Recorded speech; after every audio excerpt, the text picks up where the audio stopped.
Boa tarde mais uma vez, para quem ainda não tinha chegado. Dando sequência, vamos hoje finalizar aquela discussão a respeito de força iônica e coeficiente de atividade e aplicação da atividade, né, como forma de medida de concentração de espécies com cargas, né, de eletrólitos, e resolver alguns exercícios para recordar aí as formas com que essas questões aparecem, beleza? Eu vou só rapidamente aqui mostrar o slide que a gente estava apresentando na semana passada e a gente já vai para o nosso rascunho aqui em seguida. Muito bem. Então, pessoal, como eu comentei na aula passada, que a gente estava debatendo aqui, nós temos duas situações e para que nós consigamos avaliar essas duas situações de maneira adequada, então existem duas teorias aplicadas ao estudo dos eletrólitos. A teoria de Arrhenius, que se aplica principalmente e de uma forma bastante satisfatória, né, aos eletrólitos fracos, que nós trabalhamos muito na química analítica, que são os ácidos e as bases fracas, né, são os principais equilíbrios onde se aplica a teoria de Arrhenius.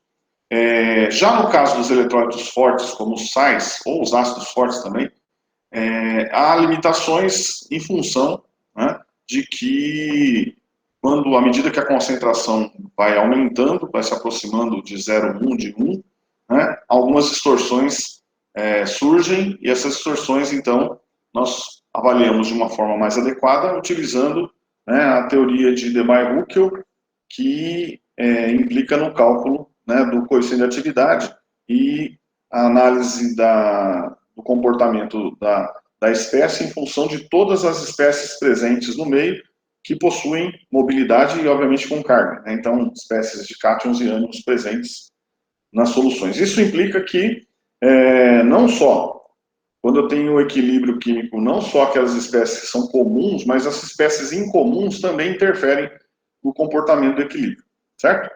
Bom,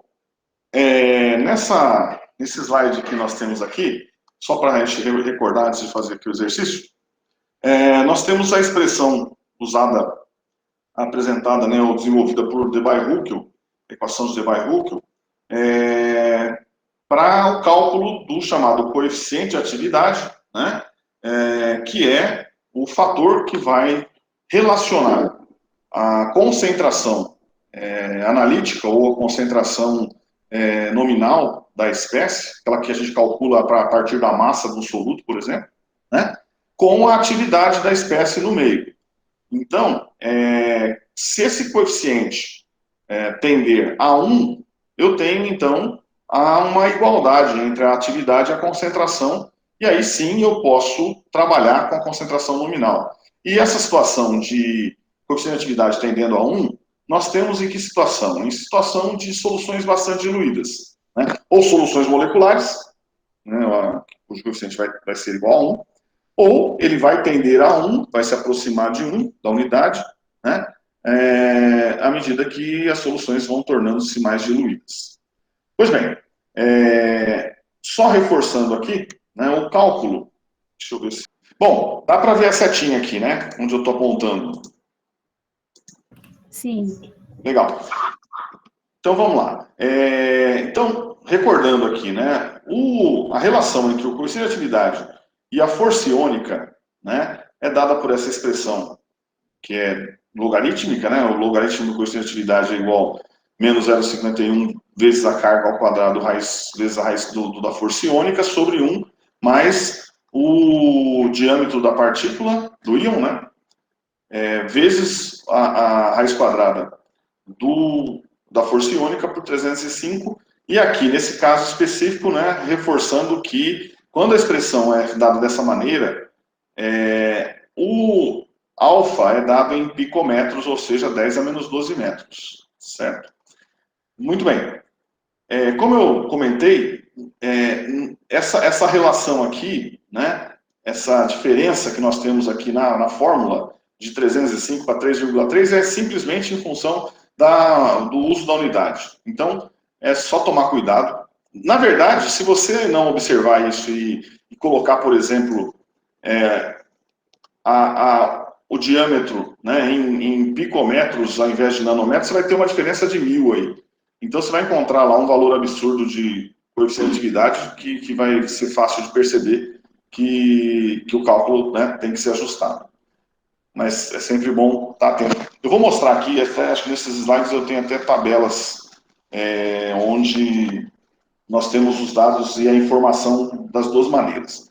Ó, só comentando rapidamente aqui, o coeficiente de atividade ele é afetado, obviamente, pela força iônica do meio, e a força iônica do meio, como a gente já está, né, descrevendo força iônica, né, está associada à carga da espécie, e obviamente que aqueles íons de maior carga, né, mais 2 ou mais 3 ou mais 4, vão ter um efeito mais pronunciado. Então vejam, ó, o que esse gráfico está mostrando? Se eu tenho uma solução tendendo a zero aqui, de concentração zero, ou seja, muito diluída, qualquer uma das espécies vai tender a ter um coeficiente de atividade próximo a 1. Né? À medida que a concentração vai aumentando, então 10 a menos 3, 10 a menos 2, 10 a menos 1, né? Eu vou tendo, então, um distanciamento do coeficiente de atividade da unidade. Ele vai se afastando da unidade. E, obviamente, que o efeito é mais pronunciado quando se tem um íon de valência mais 2, ou mais 3, como está aqui, ou mais 4. Certo? Então, obviamente que, né, tem que tomar muito cuidado quando você trabalha com espécies de cargas mais 2 ou mais 3, porque a influência dessa espécie no comportamento vai ser, então, mais pronunciado no seu trabalho. Então, aqui, uma cópia da tabela dos coeficientes de atividade. Então, só reforçando aqui, se é possível, se é que vocês conseguem enxergar aqui, né? Está bem ruim aqui a imagem, mas veja, para cada valor de força iônica, eu tenho um conjunto de valores de coeficiente de atividade, considerando aqui que o diâmetro está em picometros. Então, ó, se fosse nanômetros, ao invés de 900, seria 0,9. Ao invés de 800, seria 0,8 e assim por diante. Né? Muito bem. Notem um detalhe importante aqui, que essa tabela, obviamente que uma tabela, ela foi feita com base em quê, pessoal? Ela foi feita com base nos cálculos feitos com essa expressão. Então, obviamente que você coloca num programa do tipo Excel, ele gera os valores, né, para cada valor de força iônica. Muito bem. Entretanto, essa tabela tem limitações. Então, vejam, ó, aqui eu tenho coeficiente de atividade do hidrogênio a uma força iônica de 10 a menos 3. Qual é? 0,957. Certo? Para uma concentração 5 vezes 10 a menos 3, já vai para 0,933. E assim sucessivamente. Então, para uma força iônica de 10 a menos 1, ou 0,1, né, o coeficiente de atividade de hidrogênio é 0,8. Então, aumentando a concentração, diminui o coeficiente de atividade. Quanto mais concentrado, maior vai ser esse efeito e maior é a diferença entre a atividade da espécie e a concentração nominal. Tranquilo? Muito bem. E quando você tem uma solução cuja força iônica não é exatamente 0,1 ou 0,05, ou seja, um valor intermediário, né? Qualquer uma dessas regiões que eu estou mostrando aqui, ó, entre 0,01, ou seja, 1 vezes 10 a menos 3 e 5 vezes 10 a menos 3. Vamos supor que eu tenho uma força iônica de 3 vezes 10 a menos 3. Aí não está na tabela, certo? Eu posso resolver rapidamente esse problema, ou seja, encontrar o coeficiente de atividade, por dois caminhos distintos. Ou você aplica a formulinha da equação do Debye-Hückel, ou você pode usar também o que a gente chama de interpolação dos coeficientes de atividade. Ou seja, você pode montar um gráfico XY, onde X por exemplo, coeficiente de atividade, Y é força iônica ou vice-versa, e aí, por semelhança de triângulos, você calcula qualquer um dos valores intermediários. certo? Então, por exemplo, ó, aqui, nesse slide, está aqui, ó, qual o coeficiente de atividade para essa espécie C3H74N+, a uma força iônica de 0,015, né? Então, deixa eu até anotar aqui. Ó.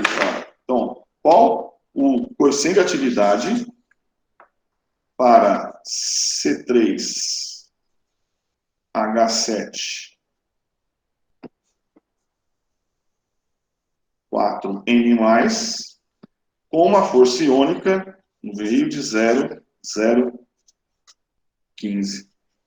Né? Bom, deixa eu retornar aqui na tabela. Vamos lá. Ó. Essa espécie aqui, ela está aqui, ó. É uma espécie monovalente aqui, ó. Na segunda linha, está aqui C3H74N+, certo? Tetramina, né? Tetrapropil aqui. Veja, eu tenho os valores dos coeficientes de atividades para as forças iônicas 001, 005, 001 e 005. Ou seja, 1 vezes 10 a menos 2 e 5 vezes 10 a menos 2. O problema, queria saber se a força iônica fosse de 0,015. 0,015 está aqui, ó. Nessa região aqui, nesse intervalo. Certo? Então, como eu faço para calcular, né, esse coeficiente de atividade nessa situação?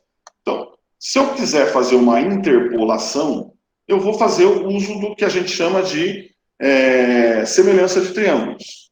Certo?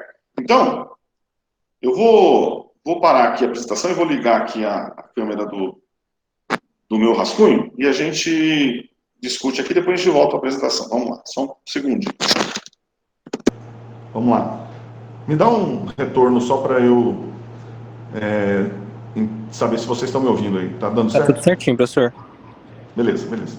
Então, pessoal, vamos lá. Eu copiei aqui, né? O problema é saber o seguinte, qual é o coeficiente de atividade desse íon, essa mina protonada, desprotonada, na verdade, numa força iônica de 0,015, certo? Quando a gente consulta a tabela, né, eu tenho a seguinte informação. Veja lá, ó. Se a força iônica for 0,01, ou, para ficar com o mesmo número de decimais aqui, eu posso colocar aqui 0,010, né? Vou chamar aqui de coeficiente de força iônica A. O coeficiente de atividade para essa força iônica, pela tabela aqui, é de 0,914. Certo? Já quando eu tenho uma força iônica de 0,05, vou chamar de força iônica B aqui, 0,05 ou 50, o coeficiente de atividade dessa mesma espécie, só que nessa concentração, nesse ponto B, na concentração B, é de 0,86. Muito bem. Então, qual será o coeficiente de atividade em 0,015, certo? O que nós vamos fazer? Nós vamos construir um gráfico aqui, XY, e montar aqui dois triângulos. Então, por exemplo, se eu colocar aqui coeficiente de atividade e aqui força iônica, né, eu vou ter a seguinte situação, ó. Vamos lá. Quando a força iônica é 0,010, o coeficiente é 0,914. Então, seria esse ponto aqui, ó. Aproximadamente. Perfeito? Com uma força iônica 0,050, certo? Aqui o ponto A, né? aqui o ponto B. O coeficiente de atividade para 0,050 qual é? Por aqui para não confundir. 0,86. Então, juntando aqui, eu vou encontrar o ponto B, né? E aí, nós temos um triângulo aqui, certo? Que tem esse cateto adjacente aqui à hipotenusa, certo? Eu sei quanto é esse lado, que é o lado da força iônica, e eu sei este lado, que é o lado do coeficiente de atividade. Então, eu tenho um triângulo aqui, deixa eu chamar aqui de A, B, C. Então, um triângulo ABC, certo? Maior, né? E aí, o que eu quero saber? Eu quero saber qual é o coeficiente de atividade quando a força iônica é 0,015. Então, vejam, para 0,015 eu vou ter aqui um ponto correspondente de força iônica, que é o que eu quero calcular, certo? E com isso, eu tenho um novo triângulo que eu vou chamar de A', B, C', que seria esse aqui, ó.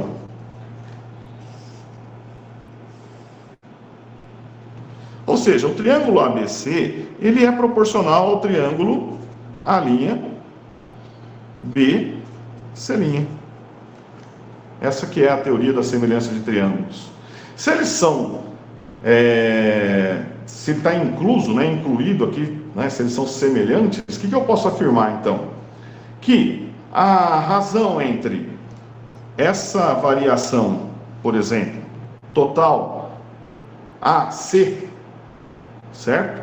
E a variação de A'C são proporcionais, ou seja, essa razão é proporcional à variação AB, certo? E C', B. Então, isso que é a semelhança de triângulos. Então, eu vou dizer o seguinte, que AC, que é essa distância maior aqui do coeficiente. Essa distância aí deu 0,054. Nós vamos chegar lá, tenha paciência, meu filho. Calma aí. Olha aí, então, ó, a variação, o delta AC está para a relação coeficiente de atividade, ou melhor, vamos chamar assim, a linha C também, né? Assim como, né, a relação AB está para C', B. Então, aí sim, vamos lá. Ficaria 0,914 menos 0,86 está para o coeficiente de atividade que eu quero, menos 0,86, assim como a variação, o delta, 0,50 menos 0,10, está para a outra variação, que seria 0,050, 0,015. Aí sim, vamos lá, me fala aí. Quanto que é aqui, 914 menos 0,86? Deu 0,054. Certo? Está para essa variação. Assim como, aqui, 50 vezes que eu faço... Oi? 0,04. Quando eu chego, já passo álcool em tudo, sabe? E 0,035. Bom, pessoal, e aí? É resolver essa expressãozinha simples aqui, né? Ou seja, o coeficiente de atividade vai ser igual a quem? 0,035 vezes 0,054 dividido por 0,040, quanto dá isso?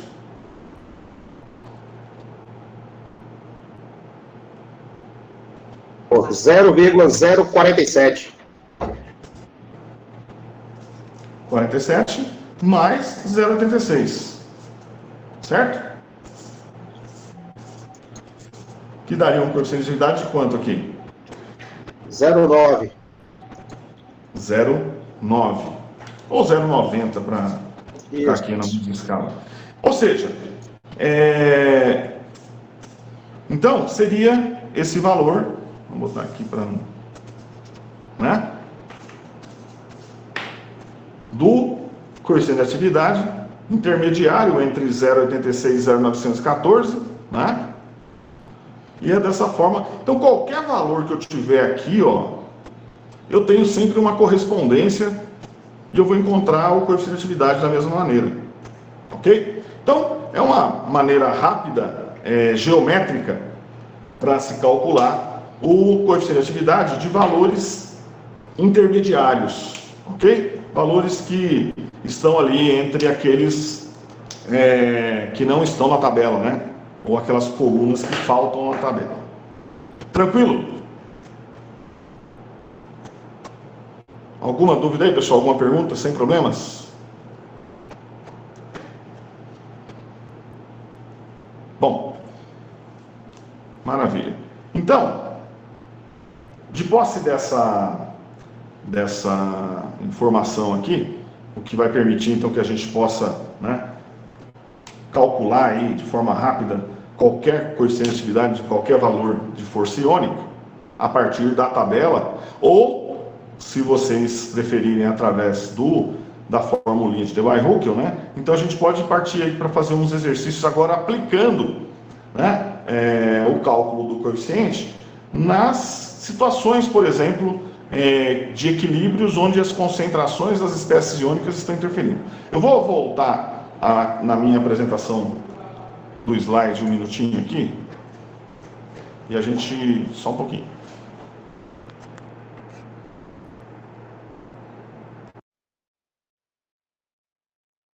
Vamos lá. Ó, só como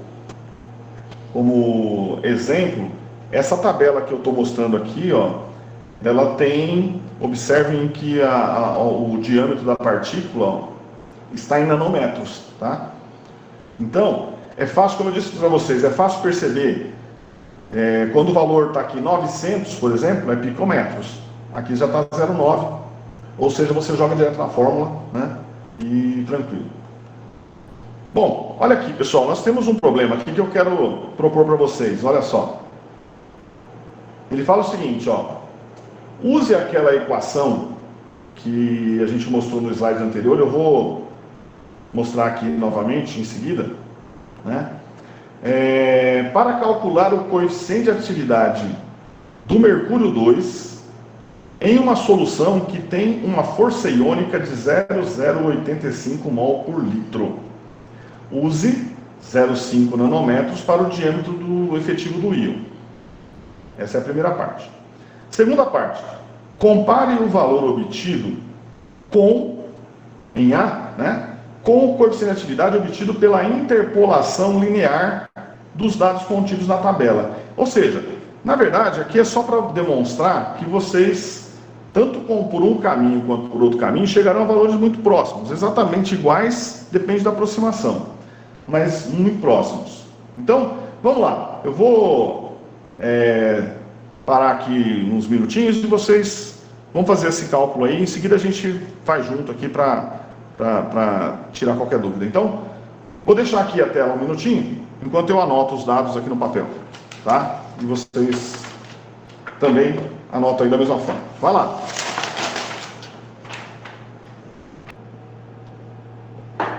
Muito bem. Vamos lá. Então, repetindo aqui, né, são duas perguntinhas, né? A primeira delas é: qual seria o coeficiente de atividade do íon mercúrio 2 numa solução ou no meio onde a concentração final, né, que resulta na força iônica, então a concentração de todos os íons presentes é de 0,085, né, considerando que o diâmetro da partícula seja de 0,5 nanômetros. Muito bem, pessoal. Deixa eu fazer aqui uma... Então é o seguinte, a letra A, né, tá pedindo para que a gente faça esse cálculo. Eu vou parar a apresentação aqui um minutinho, ou melhor, deixa eu só discutir aqui a tabela, em seguida eu já paro a apresentação, acho que fica mais tranquilo para salvar aí o vídeo. Então olha o seguinte, pessoal, a letra B quer que você faça esse mesmo cálculo, né? Só que ao invés de utilizar a expressão de Debye-Huckel, né, ele quer que você use a tabela. E consultando a tabela, então olha aqui, ó, Mercúrio 2 está aqui na, primeira, segunda, aqui na apresentação, né, eu estou mostrando aqui na primeira, segunda, terceira, quarta, quinta, sexta, sétima, na oitava linha aqui, ó,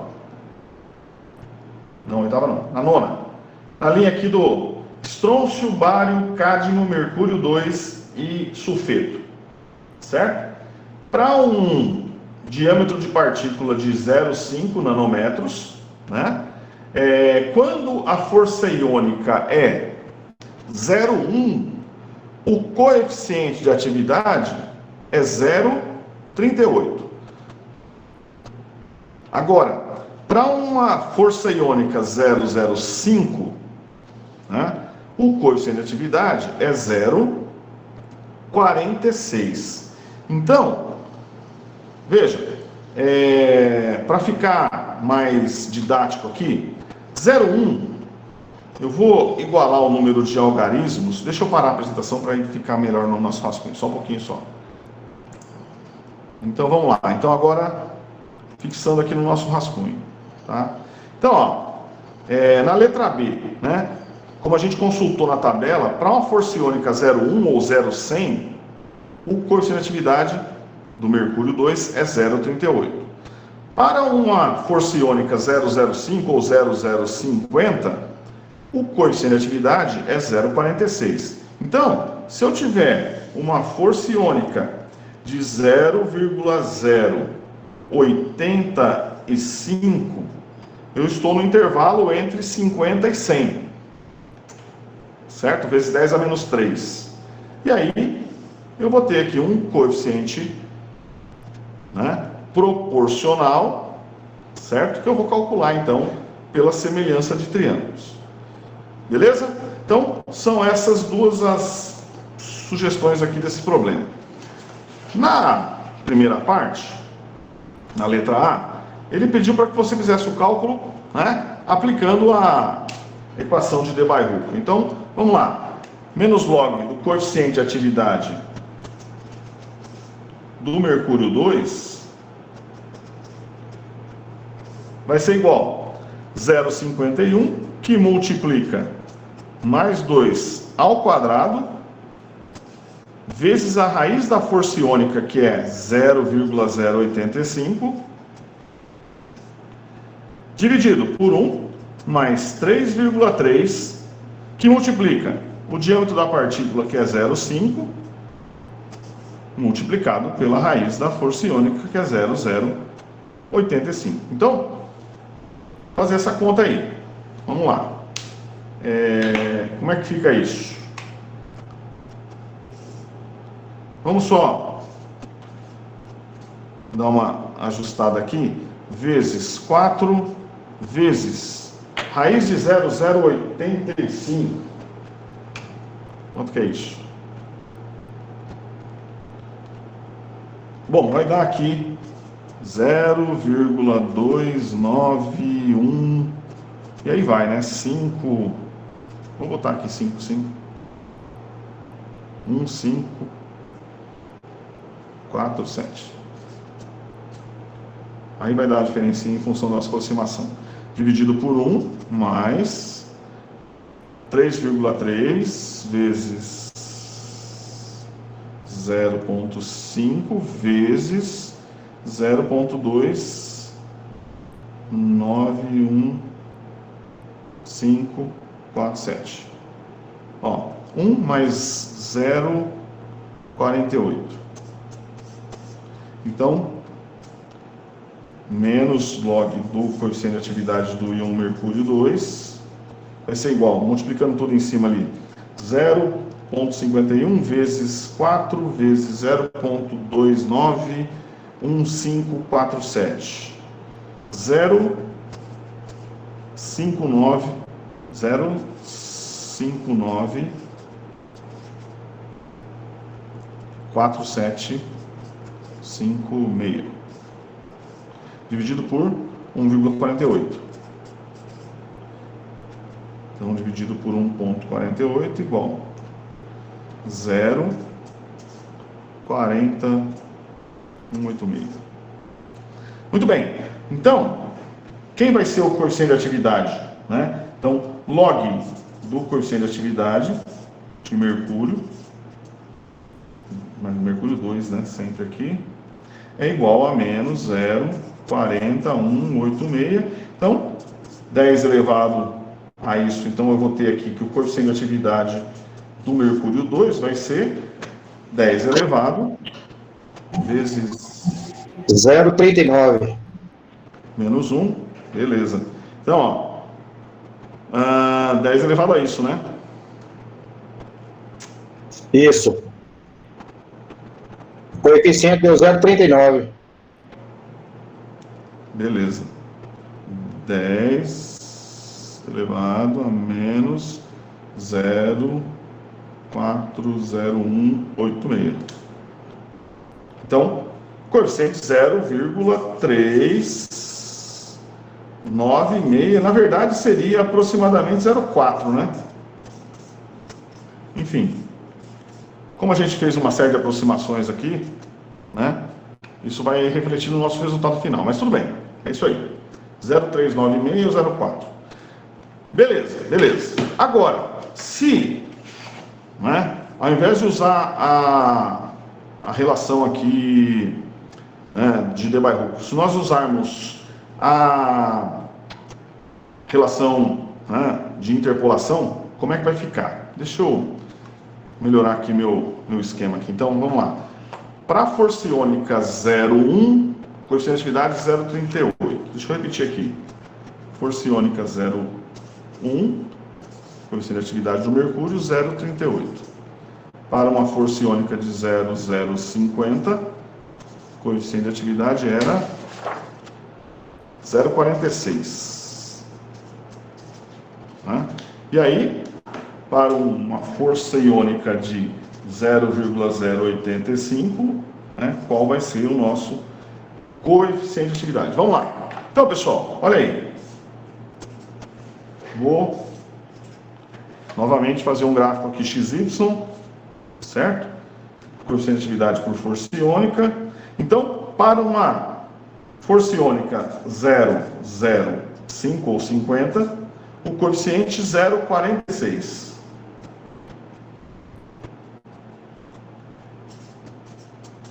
Está aqui. Né? Para uma força iônica de 0,100 ou 0,1, coeficiente de atividade 0,38. Né?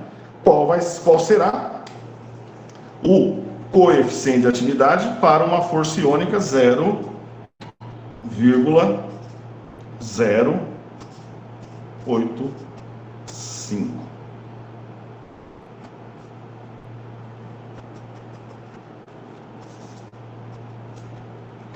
Ok? Então é isso, ó. Novamente, então eu tenho um triângulo maior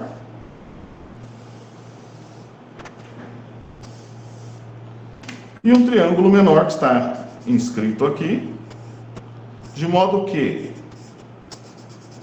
né, esse ΔI aqui é proporcional ao ΔI menor,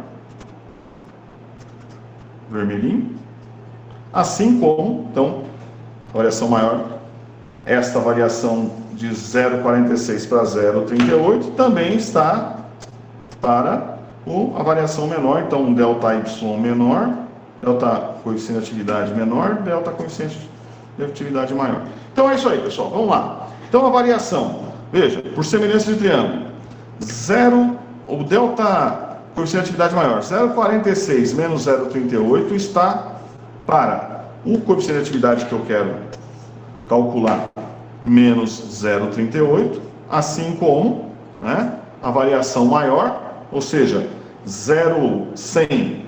Vamos fazer a conta direta aqui para caber no meu espaço, que aqui eu calculei mal. 0,100 menos 0,050, ou seja, 0,50, está para 0,100 menos 0,85, 0,15. Então, temos que resolver essa continha aqui, esse cálculo, tranquilo, né? Então, vai ficar assim, o coeficiente de atividade menos 0,38 vai ser igual. 46 menos 38 vai dar 0,008, né? Certo? Vezes 0,15 dividido por 0,50. Quanto que dá isso?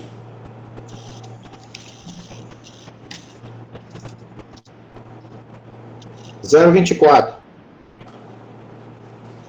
Eu fiz certo minha conta aqui? Eu tô adiantando aqui. 0,08 vezes 0,15 dividido por 0,050. Depois soma com 0,38.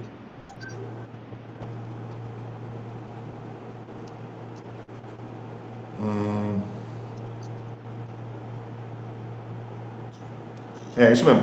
Quanto que deu? 0,24? 0,24, isso. Ou seja, então, soma com 0,38, quanto que deu? 0,62. 62? Isso. Então a gente fez uma conta bem errada aí. Porque não pode ser, né? Olha aqui, ó. 62 está acima do 0,46 aqui. Nada. Vamos lá. A conta tá furada. Vamos de novo aqui. O delta maior é 0,100 menos 0,50, que é 0,05. Tá certo. Está para o menor, que é 0,100 menos 0,35, 0,15. Certo? 0,015. Isso que tá errado. Isso, tem um zero aí. Aí sim. Então divide aqui 0,50 por 0,15, 0,015 e multiplica por 0,38, que aqui está errado. 0,024. Então vai ser 0,38 mais 0,024. 0,404. 0,404. Aí melhorou. Aí bate. Certo? Então, a ideia desse problema aqui é só fazer essa demonstração aqui, tanto por um caminho quanto pelo outro, né? A gente sempre chega em valores, né, muito próximos. Certo? Tranquilo aí, pessoal? Sem problema? Muito bem, muito bem. Então, deixa eu desmarcar aqui de novo. Vamos lá.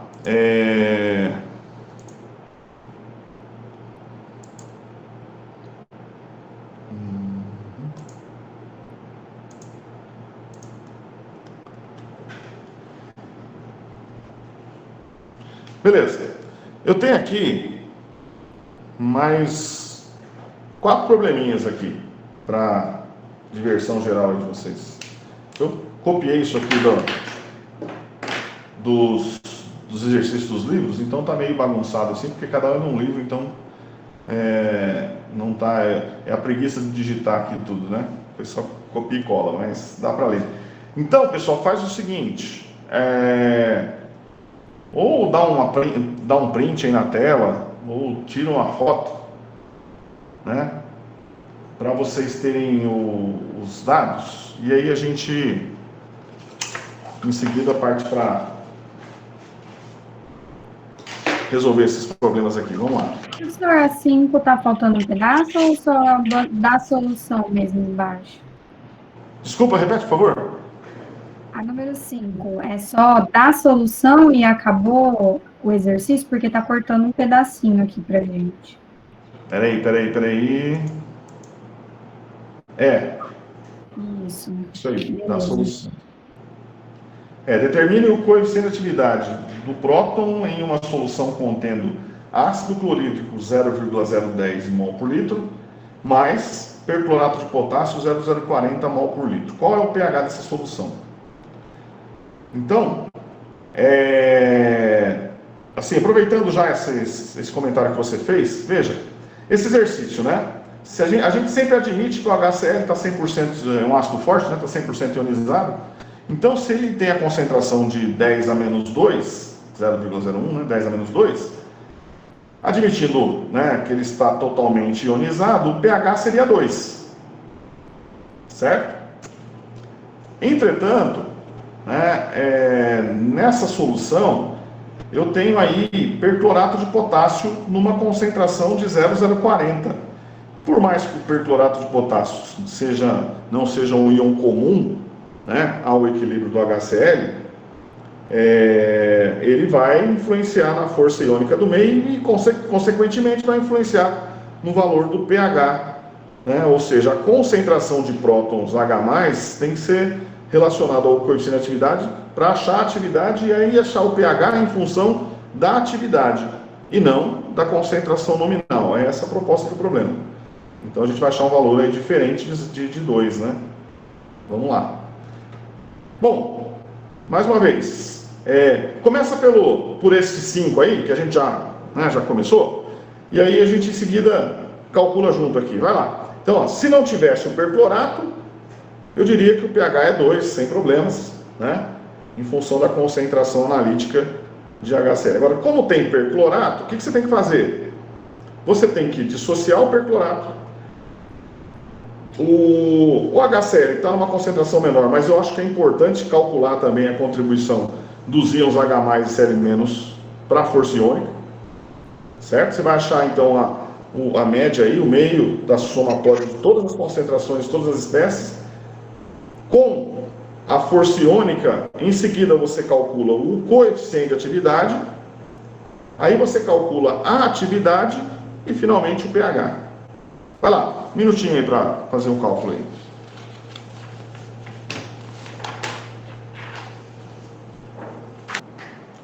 Bom, voltando aí, pessoal. Então, agora sim, no nosso rascunho aqui. Começando pelo quinto aqui, bem rapidinho. Né? Veja, determine o coeficiente de atividade, né? Do íon H+. O meu deu 6,64. Vê se confere aí depois, professor. Vamos lá. Então, ó, determine o coeficiente de atividade de H+ em uma solução de HCl de concentração 0,010 mols por litro, né? Na presença de perclorato de potássio 0,040. Muito bem. Então, essa solução que nós temos aqui é uma mistura dos dois, né? Pessoal, é o seguinte, como eu disse, se a gente desconsiderar a presença do perclorato, né, eu vou considerar o HCl como praticamente totalmente ionizado, e aí eu vou dizer que se, né, a concentração de ácido é 0,010, eu teria a mesma concentração de H+ e de Cl-, e portanto o pH em função desta concentração analítica, né, seria 2.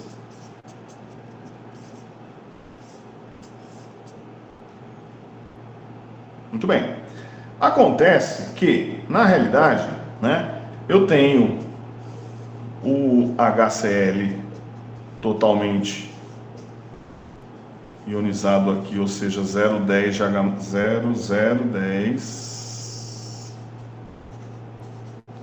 e 0,010 de Cl-, mas nós também temos um eletrólito forte aqui, que é o perclorato de potássio, né, que também está totalmente dissociado e a concentração dele é 0,040, portanto eu tenho 0,040 mol por litro de íons K+, 0,040 mols por litro de íons Cl4-. Portanto, a força iônica no meio aqui seria meio da soma, né, de todas essas espécies com cargas aqui multiplicadas por suas respectivas valências. Então, seria, no caso do H+, 0,010 vezes mais 1 ao quadrado, mais Cl menos 0,010 vezes mais 1 também ao quadrado, mais potássio, K+, 0,040 vezes mais 1 ao quadrado, mais o perclorato, 0,040 vezes mais 1 ao quadrado. A soma disso tudo. Então, seria meio de, vamos lá, 0,010. 0,20 com mais, dá 1, né? 0,1. Então, isso. 0,1.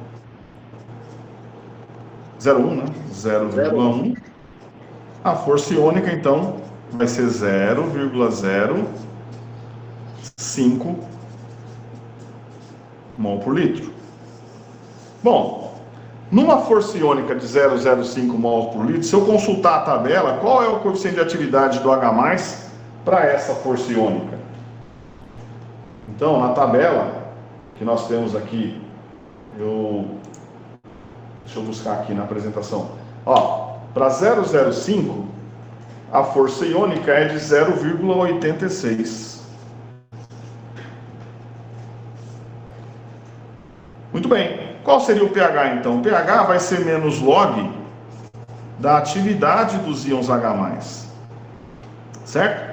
E a atividade dos íons H+, vai ser o coeficiente de atividade dos íons H+, multiplicado pela concentração dos íons H+. Ou seja, vai ser 0,86 vezes 0,010, certo? Ou seja, 0,086. Então, pH é menos log disso. De 0,086. Quanto dá esse valor? Deu 6, repete aí, por favor. Menos log de 0,086 igual. Tá certo minha conta aqui? Deu 1,06. 0,86 vezes 0,010. Tá errado aqui, falta um zero. É 8,6 e 10 a menos 3. Então é 0,0086. Tem um zero a mais aqui. Então é menos log disso. 2,07. Então, comparando, né?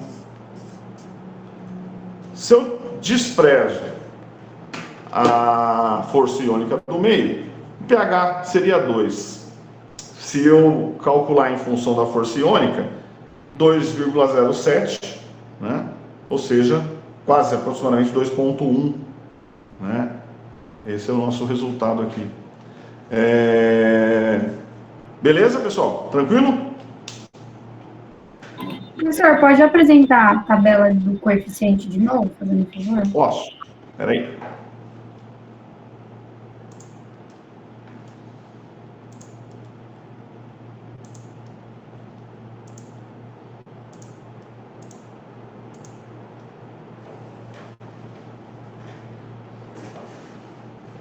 Ó. Tá aqui. Deixa eu aumentar. Então, ó, na primeira linha aqui está o íon H+, certo? Para uma força iônica 0,05, o coeficiente de atividade 0,86. Ok? Faz um print aí também da tabelinha.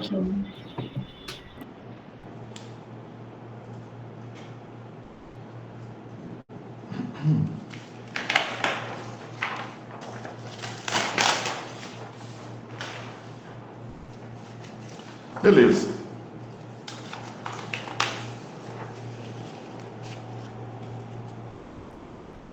Bom, pessoal. Professor, Voltando essa lá. tabela é do Harris? Desculpa, não entendi? Essa tabela é do livro do Harris? Essa não, essa aqui eu peguei de uma outra, de um outro, é do, aqui ó, é do Chemical Analysis Quantitative.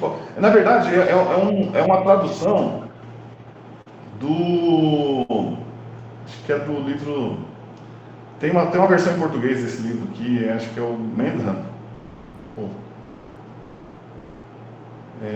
Mas assim, esses dados, né, são copiados, né, de um livro para o outro, então é tranquilo. Mas no Harris tem também. Aliás, deixa eu...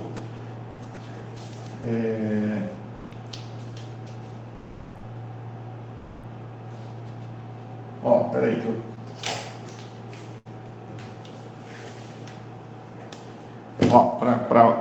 Para quem tiver aqui... Deixa eu ver se dá certo. Dá para... Esse aqui é o Harris. Certo? Então, 0,86 também. Não sei se vocês enxergam aí, vai depender da... Mas é tranquilo. Isso aqui é tudo, né? Beleza. Bom, pessoal, vamos lá. Voltando para a nossa listinha aqui de problemas. Deixa eu anotar os dados aqui. Vamos lá.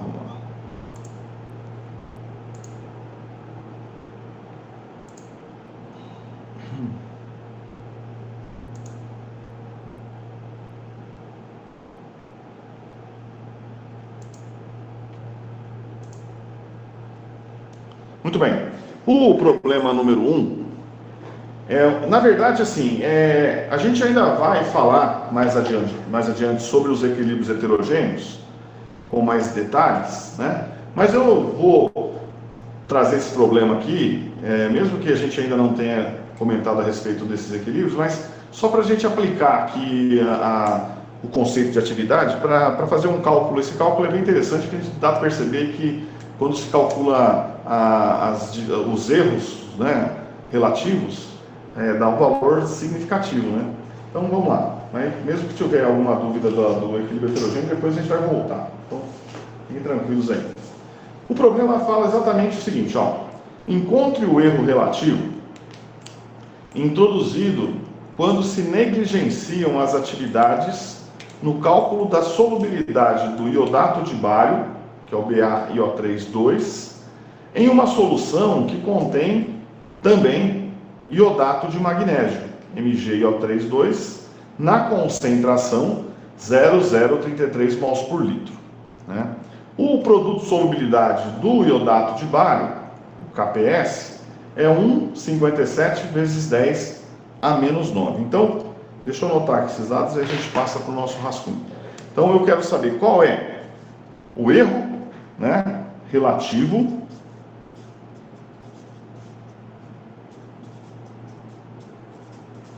lembrando lá da química analítica quantitativa, né, o erro relativo é o erro absoluto dividido, né, pelo valor verdadeiro em porcentagem. Então, né, a gente considera que o valor calculado por atividade seria o valor verdadeiro, o valor, né, real, certo? A gente calcula a diferença entre o valor encontrado sem atividade menos atividade, que é o erro absoluto, divide pelo valor da atividade e depois a gente multiplica por 100, nós vamos ter o erro relativo, beleza? Então, qual o erro relativo, né, que se obtém quando se calcula a solubilidade do iodato de bário, BaIO3,2, a solubilidade, a concentração, né, de BaIO3,2 em solução, numa solução que contenha já também iodato de magnésio, na concentração 0,033 mols por litro, né? Sabendo que o KPS do iodato de bário é de 1,57 vezes 10 a menos 9. Certo?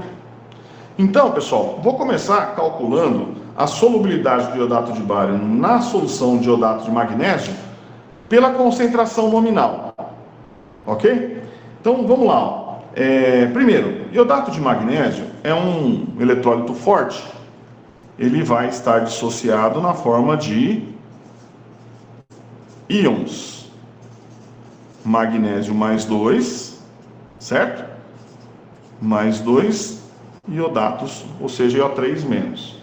Se eu tenho uma solução 0,033 mols por litro em iodato de magnésio, quanto que eu tenho de iodato nesse meio? Eu tenho 0,066 mols por litro de iodato. Ok? Muito bem. E o iodato de magnésio, né, ele está 100% dissociado. Já o iodato de bário, quando eu consulto, quando eu dou essa informação aqui, se ele tem um KPS da ordem de 10 a menos 9, significa que o iodato de bário é pouco solúvel, certo? Ou seja, o iodato de bário, ele vai estar formando um equilíbrio heterogêneo entre a espécie sólida e os íons bário, certo? Mais os íons iodato que estão em solução. Pessoal, admitindo que eu não tivesse o iodato de magnésio, certo?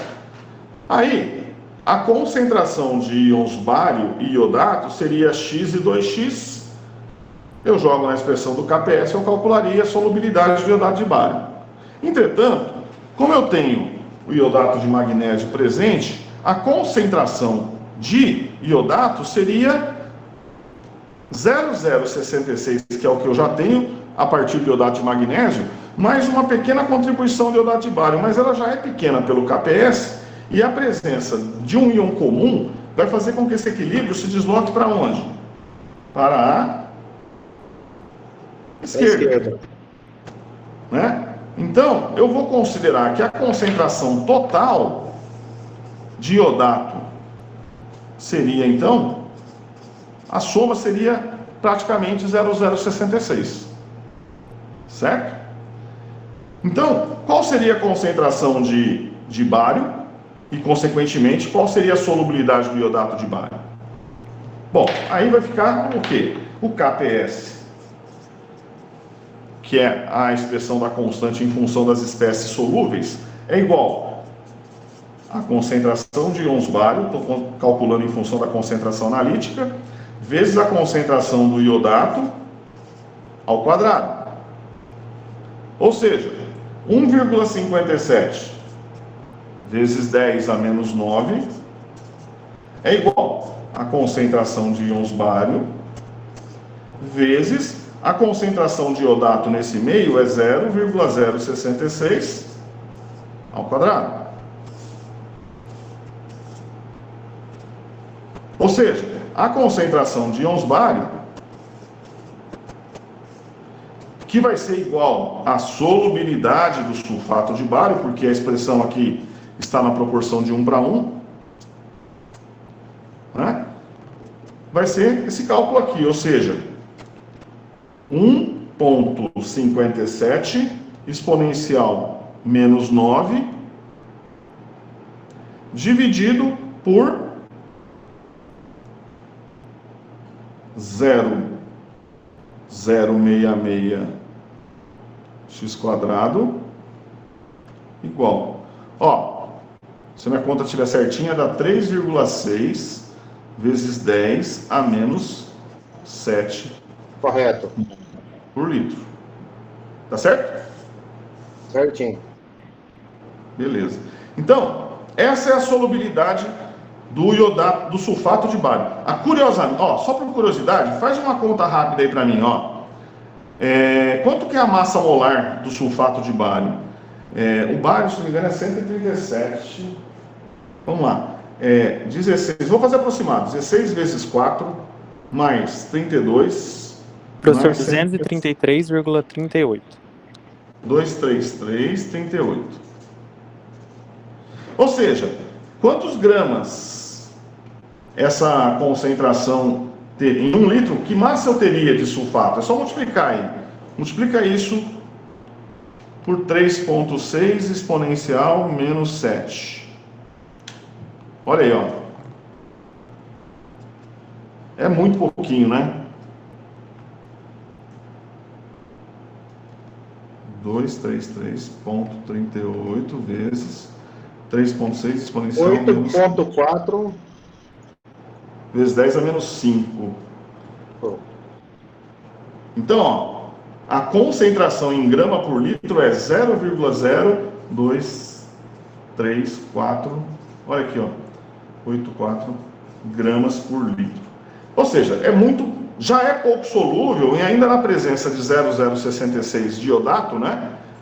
Aí sim que a solubilidade fica mais baixa ainda, né? Muito pouquinho, 0,00084 gramas em 1 litro. Ok, isso é o cálculo feito desconsiderando, né, a contribuição dessas espécies em função das cargas que elas possuem. E ainda mais que o magnésio é mais 2 aqui, ó, a contribuição aqui vai ser maior ainda, né? Então, vamos lá, vamos recalcular essa solubilidade em termos, né, da atividade dos íons bário e iodato no meio e ver o que vai acontecer. Vamos lá. Então, ó, deixa eu pegar aqui. Então, olha aí. Primeiro que, veja, na minha solução nós temos o iodato de bário e temos o iodato de magnésio. Obviamente, pessoal, que, veja, a presença de 0,033 mols por litro de magnésio e 0,066 do iodato, oriundos do iodato de magnésio, vai fazer com que, repetindo, esse equilíbrio desloque para a esquerda, certo? De modo que a contribuição do bário para o cálculo da força iônica vai ser muito, muito, muito inferior a essas contribuições do magnésio e do iodato, ok? Então, de modo que eu vou desconsiderar a contribuição do bário aqui, imaginando, ó, que a solubilidade já é super pequena aqui, né? Quer dizer, então, isso aqui perto de 10 a menos 7, perto de 10 a menos 2, né? A soma aqui vai ser praticamente... Então, eu vou calcular a força iônica do meio em função dos íons magnésio e iodato, beleza? Então, vamos lá. A força iônica seria, então, meio de concentração do magnésio, 0,033 vezes mais 2 ao quadrado, mais 0,066 vezes menos 1 ao quadrado. Vamos lá. Como é que fica isso? 4 vezes 0,033, alguém já fez aí?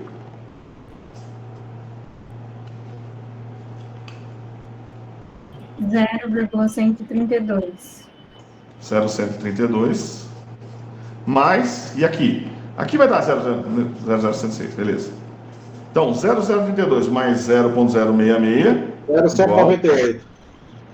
dividido por 2, 0,099. Muito bem. Está aqui a força iônica do meio em função de magnésio e iodato. Pessoal, aí é o seguinte, ó. Para facilitar a minha vida aqui, eu vou fazer uma aproximação. Tá? Se a força iônica é 0,099, eu vou dizer que ela é praticamente 0,1. Por que eu vou fazer isso? Porque aí eu não tenho que fazer conta, né,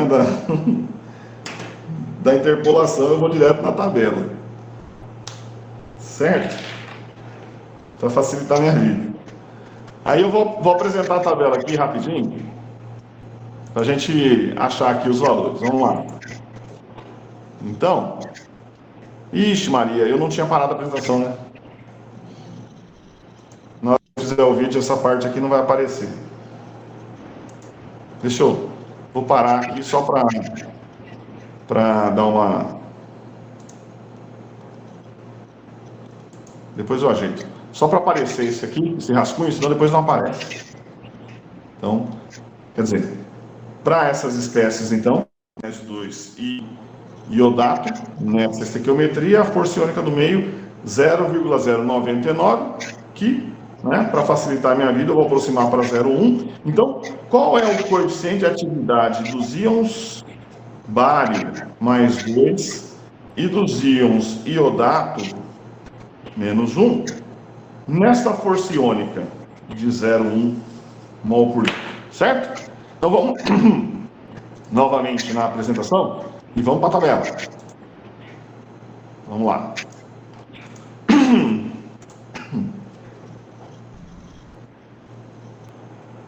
Íon iodato, ó, na setinha aqui, ó, é a terceira linha, tá?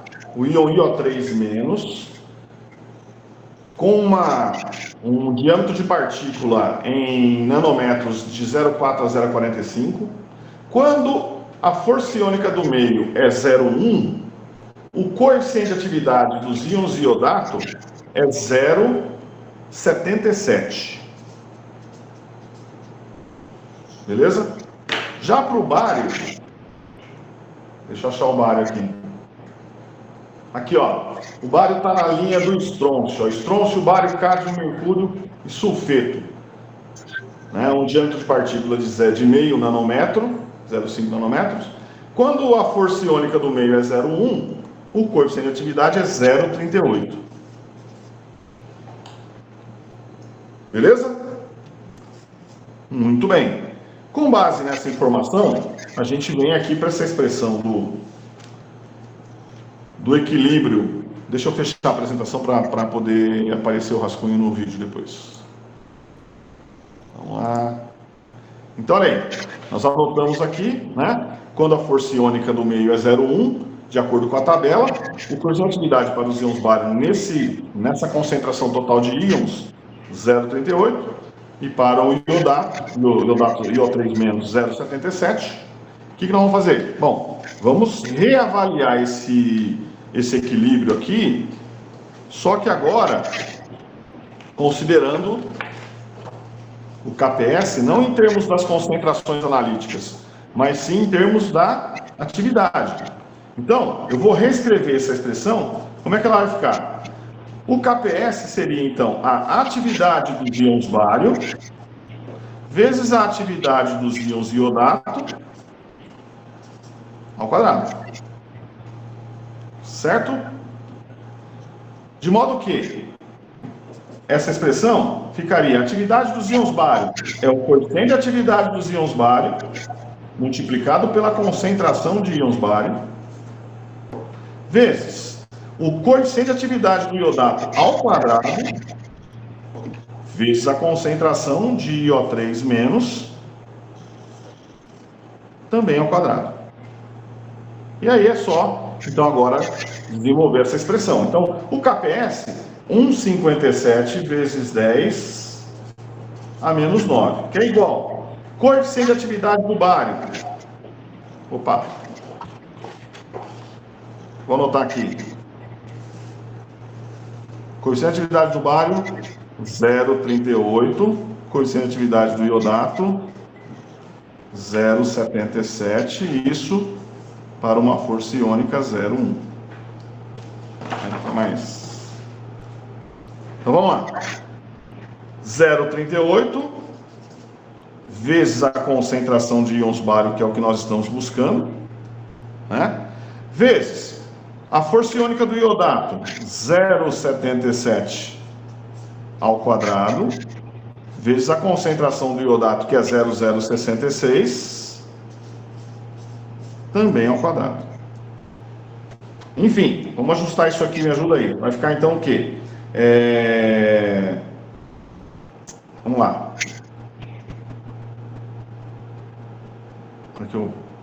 Alguém fez essas contas aqui? Quanto que é 0,066 ao quadrado? 0,77 ao quadrado deu 0,5929. Isso aí tudo deu 9,81 vezes 10 a menos 4. Eita, peraí que agora vocês me confundiram. Isso aí já é o final. De todos os produtos aí. Tá. Só para registrar aqui, para ficar didático para quem for assistir o vídeo depois, que não está na aula aqui agora. 0,066 ao quadrado deu 4,356 vezes 10 a menos 3. 10 a menos 3. Isso. Aí multiplicando por 0,5929 vezes 0,38, e depois isso aí passa dividindo aqui, então a concentração de bário seria, né, esse 1,5710 a menos 9 dividido por todo esse produto aí, que deu aí, fala aí, quanto deu mesmo? Só para, quanto faz a conta aí? É 1,5710 a menos 9, dividido por tudo isso aí, 0,38, que multiplica 0,5929. O valor aí embaixo, professor, deu 9,81 vezes 10 a menos 4. Então é 1,5710 a menos 9 por 9,81 vezes 10 a menos 4. 81, né? Isso. E aí me daria uma concentração de íons bário que seria igual à solubilidade do iodato de bário de... Aqui deu 1,6 vezes 10 a menos 6. 1,6 vezes 10 a menos 6 mols por litro. Muito bem, ó. Quando eu comparo aqui, deixa eu arrumar aqui, direto em mols por litro, eu já tenho uma diferença, pessoal, que é da ordem de 10, ó. De 10 a menos 7 para 10 a menos 6, né, aumentou 10 vezes já a solubilidade.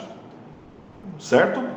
Se eu multiplicar por 238,33, quanto que dá a minha concentração? É só para comparar em gramas.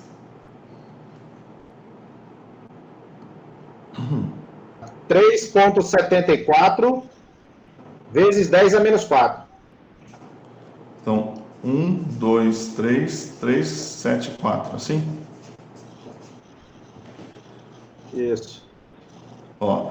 Então, observem as diferenças. Ó. A anterior era 0,0, 1, 2, 3, 4, 2, 3, 4, 8, 4 gramas por litro. Olha só a diferença de solubilidade, né, em termos de gramas por litro, quando eu faço em função da atividade. Então, observem que o erro é... Vamos lá, para finalizar. Deixa eu colocar aqui assim. Vamos calcular o erro relativo.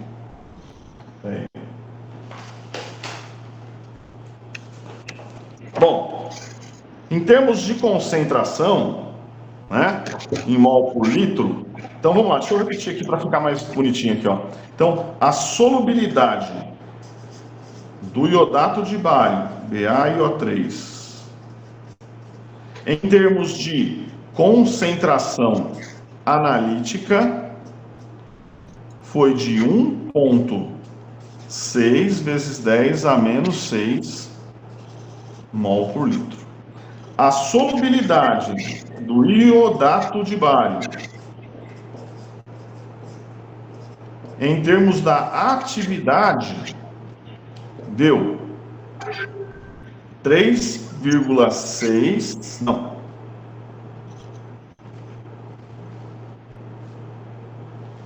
Eita, peraí que eu troquei aqui. É 3,6 vezes 10 a menos 7 em função da concentração analítica. E em função das atividades, como nós calculamos aqui, certo? Aí sim, deu 1,6 vezes 10 a menos 6 mol por litro, certo? Então, o erro absoluto admitindo que esse seria o maior, esse é o maior valor, até para dar um erro positivo aqui, e eu vou admitir que esse seja o verdadeiro, o erro absoluto é a diferença entre eles, ou seja, 1,6 vezes 10 a menos 6, menos 3,6 vezes 10 a menos 7. Certo? Já o erro relativo vai ser essa diferença que vocês vão achar aí para mim, dividido por 1,6 vezes 10 a menos 6 e expressa em porcentagem. Quanto que dá a diferença aqui? Meu deu 1,24 vezes 10 a menos 6. Então, ó, divide isso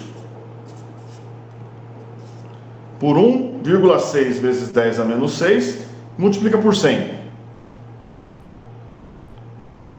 77,5. Olha aí, pessoal. Então, esse é o erro relativo que a gente comete, desconsiderando, né, o efeito da presença de um eletrólito forte, que é o iodato de magnésio, certo? Na solubilidade do iodato de bário. Né? Vejam que é algo extremamente significativo. Tá? Então, repetindo, né? O cuidado tem que ser redobrado quando vocês, porventura, trabalham com espécies eletrolíticas com cargas e as concentrações começam a chegar perto, olha aqui, ó, 0,033 está perto demais do 0,1, que é onde você tem aquele desvio que eu mostrei na aula anterior lá, da condutividade, né, em função do efeito eletroforético e das, né, distensões que ocorrem aí com essas espécies num meio que tiver, por exemplo, né, um campo elétrico, né, presente. Tranquilo, pessoal? Deixa a gente bater um print aí, professor, dessa outra que está por trás, fazendo favor. Como é que é? Vamos printar aí agora. Essa aqui? Isso. Beleza. E depois Bom, a outra. Eu vou colocar aqui, vixe, Maria, aqui. Na verdade eu fiz tanta bagunça aqui que já nem sei mais qual que é a ordem. Mas eu vou depois eu coloco eu vou dar uma ajustada aqui no vídeo para ficar menor e coloco lá na página lá. Beleza? Bom, pessoal, tem lá naquela listinha lá, vocês devem ter printado aí, mas eu posso até voltar ela aqui. Mais uns 2 exercícios. Eu vou deixar esses exercícios para vocês. Deixa eu achar aqui, peraí. Para vocês tentarem solucionar e a gente, se houver muita dúvida, na próxima aula a gente volta. Senão a gente segue em frente. Deixa eu voltar a apresentação aqui. Para quem ainda não copiou. Então, ó, tem aqui mais 3 exercícios de aplicação, né, do conceito de atividade e de força iônica. Então tá jóia, pessoal. É isso aí, um grande abraço, até quarta que vem. Valeu!